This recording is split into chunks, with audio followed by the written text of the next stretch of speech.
This is Creepy, a podcast dedicated to sharing the most famous, chilling, and disturbing creepypastas and urban legends in the world. Whether these stories truly happened or are simply fabrications is for you to decide. These stories may contain graphic depictions of violence and explicit language. Listener discretion is advised.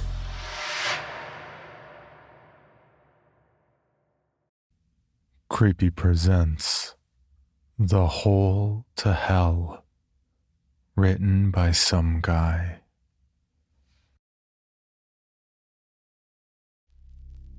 From the beginning of time, there's been competition.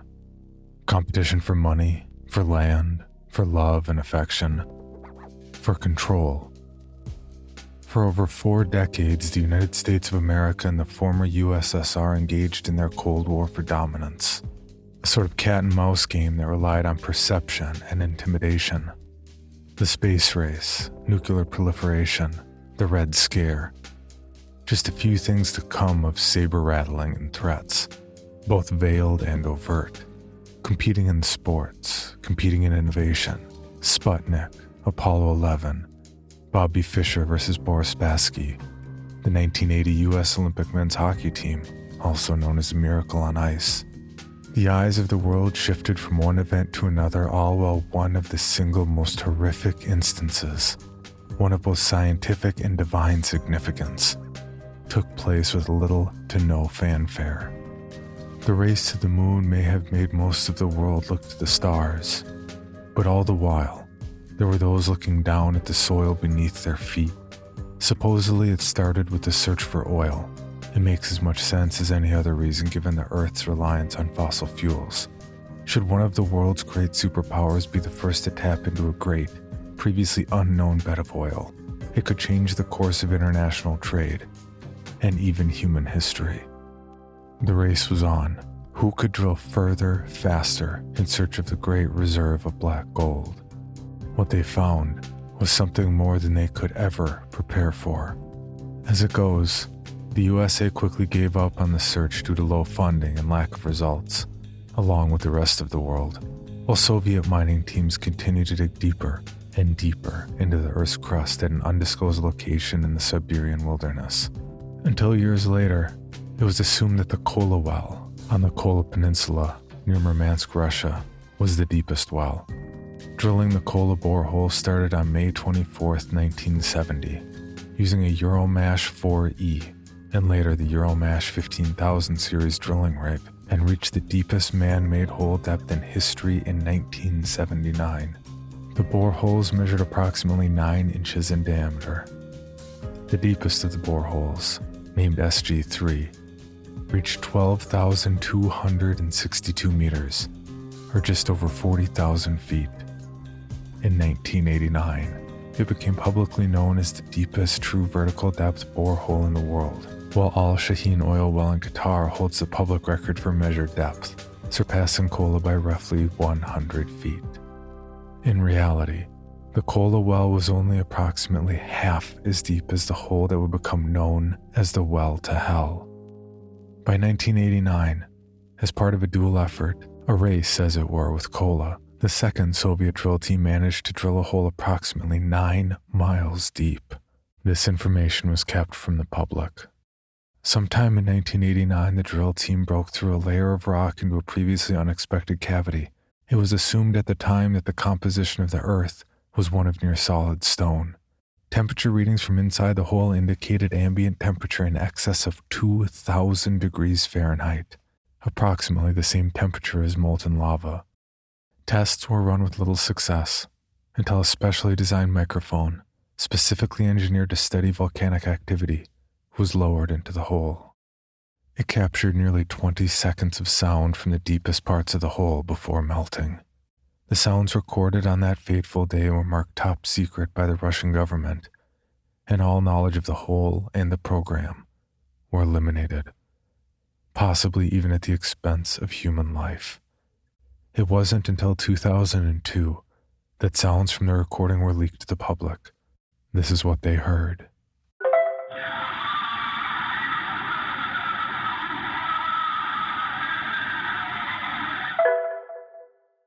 Between the unprecedented heat and the sounds, which can only be described as human-like screams of dozens, if not hundreds of voices, the project became internally known as the Well to Hell. Supposedly, a well-known Christian-based broadcasting company even caught wind of the story and was able to acquire quotes from scientists that involved likening the heat to the blazing inferno of fire. In 1990, a story was even published entitled, "Scientists Discover Hell in Siberia." Information about what happened on site next is muddled, some claiming the government removed all non-essential personnel, other reports that engineers walked off the site in terror, believing that they had indeed drilled into hell itself, or somehow broken through the veil that kept hell from earth. Theologians and biblical scholars were divided on their stance as to what the discovery may mean, with the more apocalyptic-minded of them believing that this was the start of Armageddon. Revelations 14:11. And the smoke of their torment goes up forever and ever, and they have no rest day or night. These worshippers of the beast and its image, and whoever received the mark of its name. Allegations from inside the site claim that the heat inside the hole and the sounds weren't the only things to occur, perhaps alluding to the aforementioned beast. One account being that a bat-shaped plume of smoke flew out of the hole to confront onlookers, flying across the sky. Another claimed to have heard a voice coming from the hole itself, heard without the aid of microphone equipment, saying, "I have conquered." Reports are that medical staff were brought in to treat the multiple cases of shock from site personnel, administering medication that affected the short-term memory of those involved in the incident. Those who received the medication claimed to have no memories of voices from the hole or any other mysterious occurrence.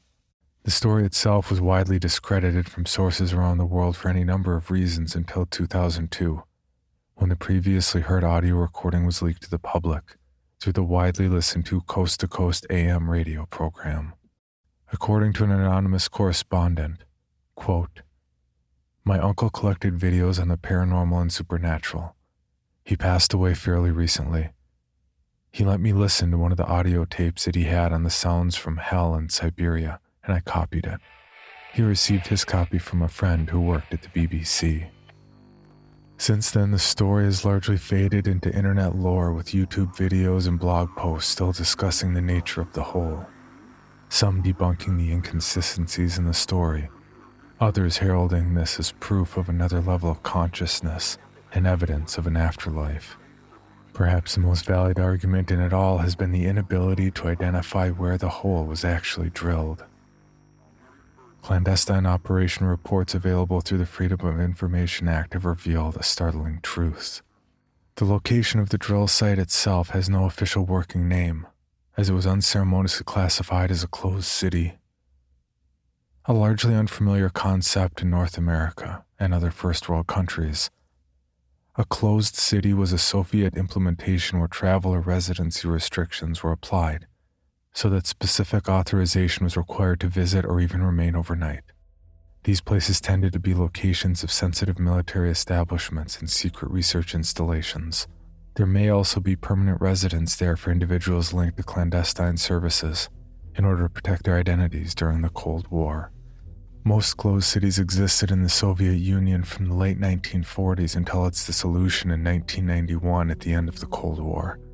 However, there are currently still 44 publicly acknowledged closed cities in Russia, with a total population of 1.5 million people, mostly administered by the Russian Ministry of Defense. There are another 15 of these closed cities believed to exist.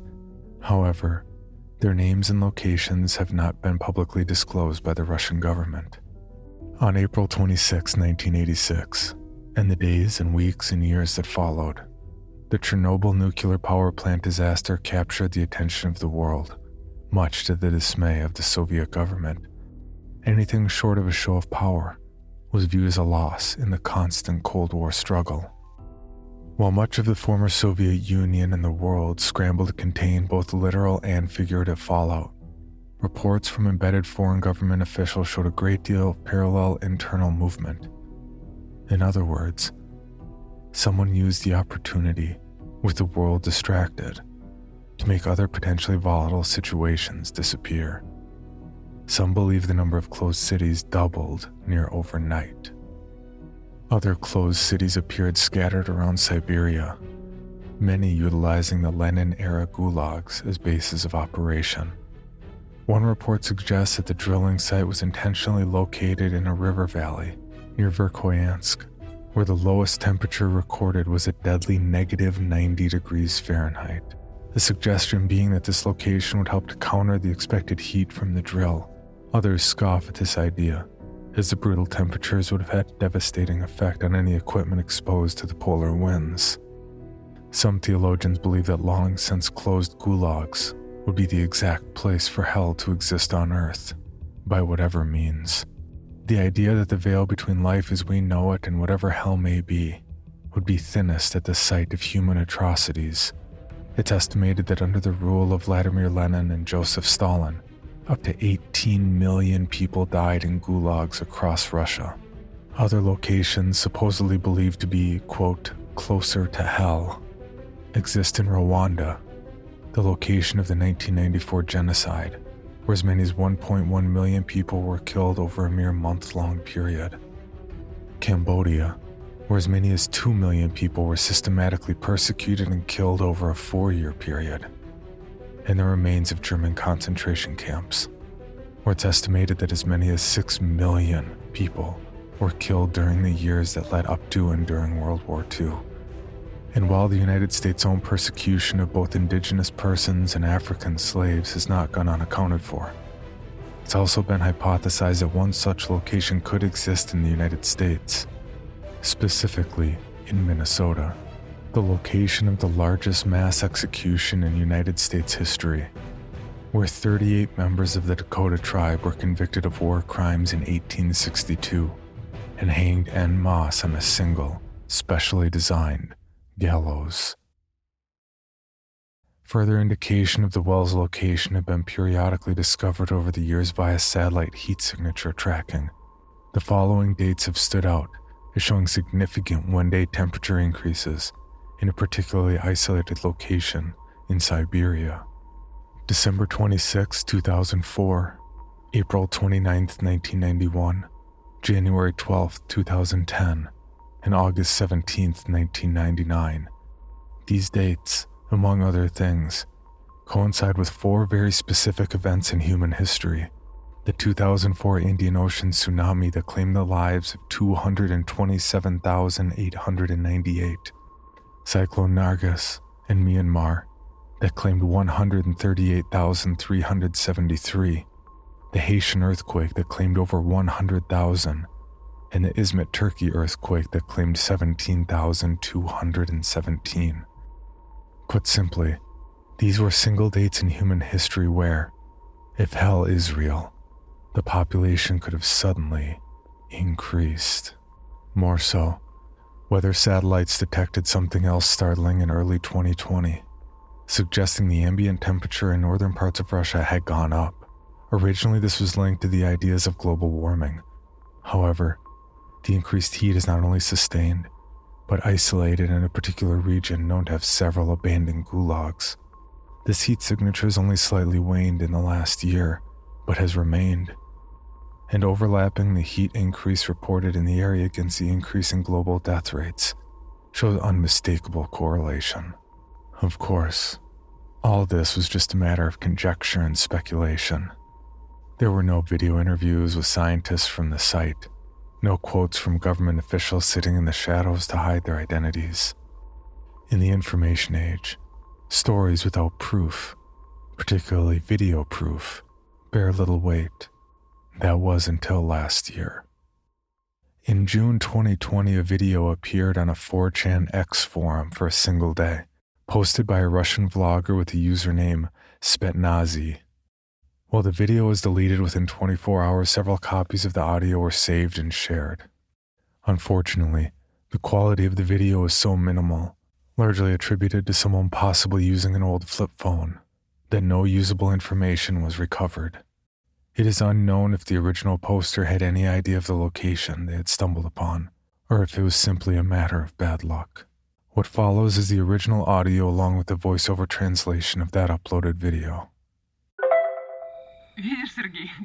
See, Sergey, I told you I'd make it, and on video, so don't even try to say I wasn't really here.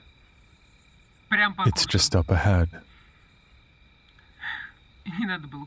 I shouldn't have worn a jacket. It's so warm here. It must be close to 30 degrees. I swear it was no more than 18 where I left my bike. What? I don't know if you can see this. At this point, the video cuts out in a rough edit before starting again. The uploader sounds winded, as if running. They chased me.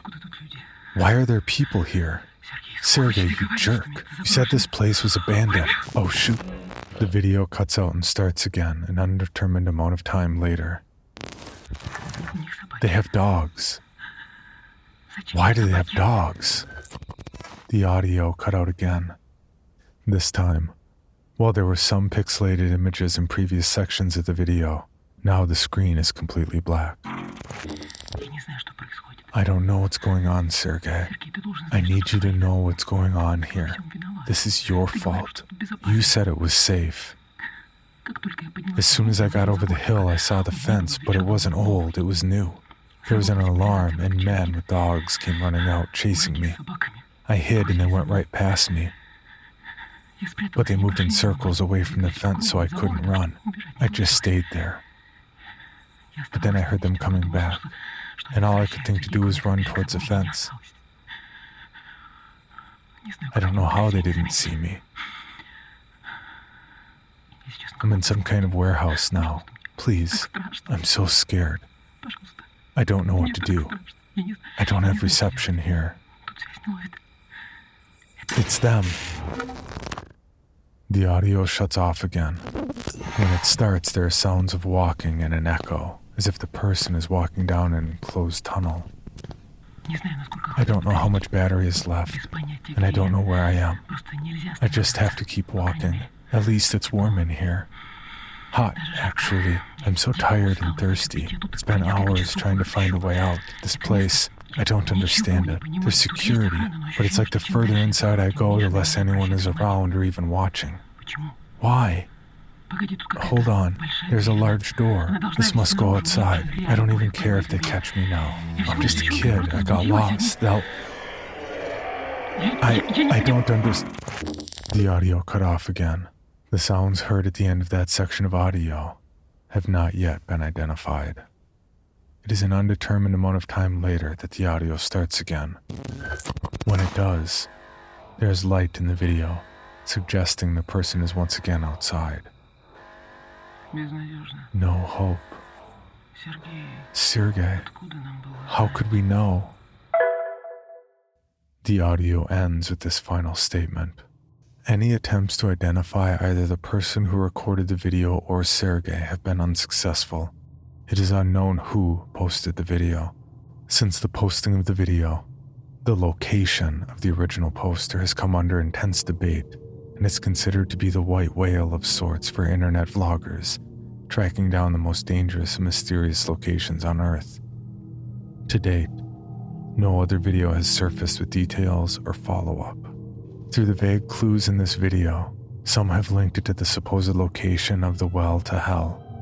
Indications that the location is in a closed city, as well as heavy security placed there to specifically keep people away, suggest that the well itself may still be open. In fact, it may not be possible to close it.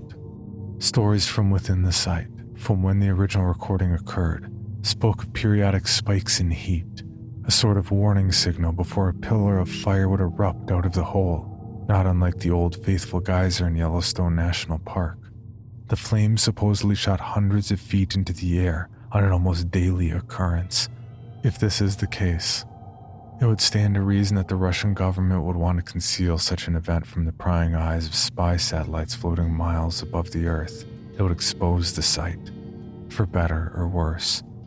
It would also stand to reason that this sort of enclosure would most likely not be manned or have minimal staffing present due to the danger from the heat.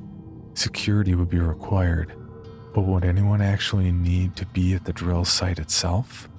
And if the site itself were sealed in some way, behind lock and key as it were, or a blast furnace door, who's to say what might continue to happen in the site? If there were voices captured on the recording, what created those voices?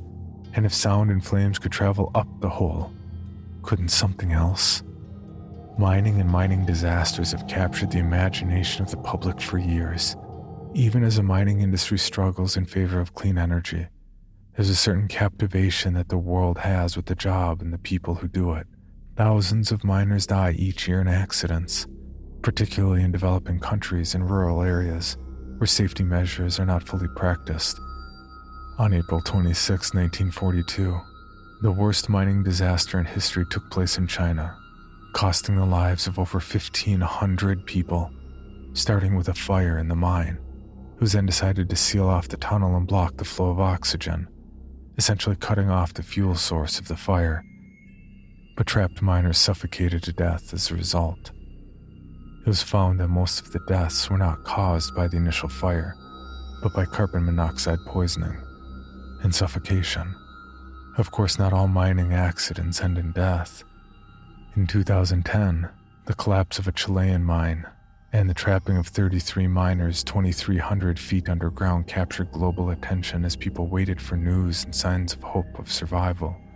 After 69 days, all 33 miners were rescued. Mining even has its place in popular fiction, from movies like My Bloody Valentine to video games like the Silent Hill franchise. It's been said that the town of Silent Hill was based on the real-life mine fire in Centralia, Pennsylvania, when an underground fire found a vein of coal deep in the mines, creating a fire that still burns to this very day, and causing for the slow evacuation of the town. The town has since been condemned, despite 7 individuals still claiming permanent residence within its borders. Deep fires burn for a long time, and sometimes there's nothing anyone can do about them once they've started. The Russian well, if it exists at all, has been out there, open for over 30 years. So why does it matter now? Why bring up any of this and stir up the speculation again? Because once again, our eyes are on the sky. With billionaires racing to put people in space and the privatization of space travel, everyone is looking up, hearkening to the days of Yuri Gagarin and Neil Armstrong. Minds focused on wonder and possibility and the positivity of advancement. At least, we think everyone is looking up, because if there's one well, one hole, one gateway, there's always the chance for another. And it's when we are the most distracted with our attention focused in the wrong direction that something terrible can break through.